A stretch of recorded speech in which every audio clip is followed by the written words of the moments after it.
Hey Rebel Rouser, I'm Alan Voivod and this is Star Wars 7x7.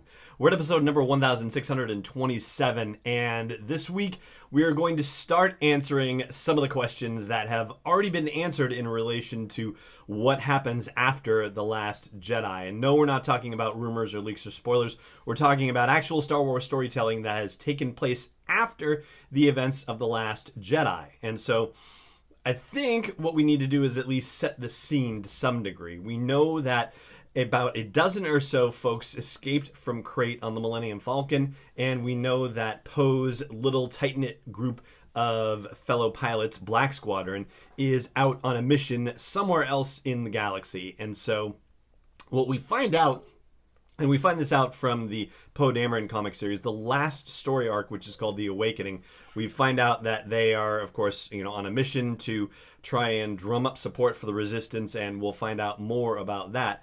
But one of the things that we get to find out is the fact that Poe and Finn and Rey are all catching each other up on what they've been up to. So, that moment that when you think about The Empire Strikes Back and you think about, well, finally, Luke and Han and Leia reunited, except, of course, Han is in Carbonite, so he couldn't be part of those festivities. But you have to imagine that Leia and Luke had time on the medical frigate to be able to update each other on what each other had been up to after they left Hoth. Well, it's a similar situation with Poe and Rey and Finn, and they get to catch each other up on what happened ever since the destruction of Starkiller Base. So Poe ends up getting to tell Finn and Rey the story of how he actually survived the crash of the TIE fighter on Jakku, and we find out that the reason why the jacket was left behind was because Poe's jacket got stuck in the ejection mechanism, and he managed to shimmy out of it, but he couldn't actually eject, and so he had to crash land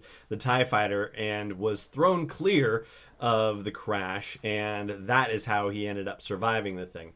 And it turns out that this particular issue of the Poe Dameron comic series tells a bit of the same story that the Force Awakens novelization tells, which is how he got off of Jakku. There is a species called a Blarina, and he runs into a couple of them who are able to get him first to Blowback Station and then to Nema Outpost, where he's able to borrow a ship and get back to Nema Outpost, and be able to get back to Dakar and the Resistance. And then he has to tell Leia the story about what happened on Jakku. And she's like, okay, so it's a total disaster. And so this is like the first time that he's actually had a major failure in his life. And he's sharing this with Rey and Finn, that this is just, a very difficult situation that he was in. And then, Leia let him just spout all this stuff off about, God, I feel terrible, and this, that, and the other. And then she goes, your droid's on Takodana. And he's like, what? And just completely blown away by the fact that she knows this. And yet it's, textbook Leia. It's just, this is exactly the way she operates. It's just amazing how she's able to provide hope to people when they feel like they're in their darkest moments. And one of the fun things that Poe gets to tell Rey and Finn is how when he got to Nema Outpost, there was a lot of conversation happening about the goings-on that Rey and Finn had been involved in not too long before Poe got there. And so it was basically the talk of Nema Outpost. And Rey at one point is referred to as a notorious lady scavenger, which she is tickled by. It's rather funny in its way. And one of the things that Rey says in listening to Poe recount the story is that she always thought that she was going to go back to Jakku, but she says, now I wonder, ...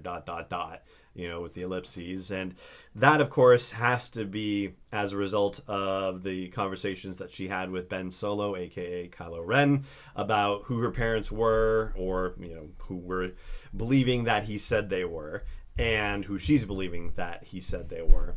And the fact that she was always interested in going back to Jakku, or trying to stay close to Jakku, because she thought her parents were going to come back for her. And now, because she believes that they are dead in a pauper's grave, that there's nobody to go back and wait for. And so the whole idea about wondering whether she's going to go back to Jakku or not, that's the reason why. So that goes into the whole thing that we talked about a couple of weeks ago about the speculation about, and don't worry, we're not going to talk about that. If you want to go check out the episode where we speculated about Rey and where she might end up in episode 9, then, go back and check out that episode. But, the question of whether she goes back to Jakku or not is something that we actually talked about on that speculation episode, especially in light of, questions about filming locations and where they were when they were shooting some of the things when they were on location for episode 9. But it's neat to see the three of them, Rey and Finn and Poe, sitting around the Dejarik table on the Millennium Falcon and swapping stories about what they've been up to. Even though, how long could it have been? I don't think it was very long at all. The events of The Last Jedi, happens almost immediately after Starkiller Base. And, they get out of Dodge and they're tracked pretty quickly by the First Order. And they only have, 18 hours of fuel or something like that. And they make planetfall on Crate. And it's not like they could have been there for very long before the First Order landed on Crate and started attacking them. I dare say the events of The Last Jedi probably take place within a 24-hour span. And so even though it's only been 24 hours really since at least Poe and Rey have been apart, Finn obviously being unconscious, it's only been about 24 hours for him, but going back to the events of The Force Awakens and, how long that happens, I would say that happens over the course of, maybe 3 or 4 days or so. So, yeah, it's funny how crazy things can change in such a short burst of time. And that is just about going to do it for this episode, except for one other thing, which I will tell you after I tell you that I hope you'll consider subscribing to the show wherever you happen to like to catch it. And I hope you'll also consider supporting this daily dose of Star Wars joy by joining the community at patreon.com/SW7X7. And the last thing I wanted to share with you is the fact that, the whole jacket thing and, Poe ejecting or not being able to eject. He said, I would have ejected if it weren't for that blasted jacket.